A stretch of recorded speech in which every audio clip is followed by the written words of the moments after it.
అయినా అనసూయ ఇట్లా స్విమ్మింగ్ పూల్లో నీ పిల్లల్ని పెట్టుకుని స్విమ్ చేసిన ఫొటోస్ ప్రైవేట్గా పెట్టుకోవాలని పబ్లిక్గా ఎందుకు పెట్టినావు? చూడు ఎన్ని మాటలు, ఎంతమంది, నీ సంస్కారం అంతా గంగలో కలిసిపోయినట్టే ఉంది.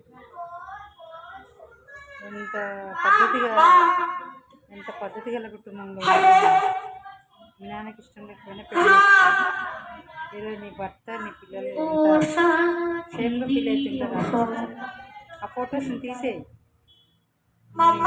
ఇన్స్టాలో పెట్టినవి, ట్విట్టర్లో పెట్టినవి తీసి నీ ప్రైవేట్గా పెట్టుకో. అది పద్ధతి కాదు కదా, అదే చెప్పలేదు. దయచేసి అట్లాంటి ఫోటోలు ఉంటే తీసి పడేయద్దు, సేవ్ చేసుకో. ఓకేనా?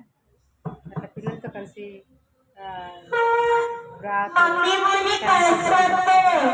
పబ్లిక్ చూపించదు.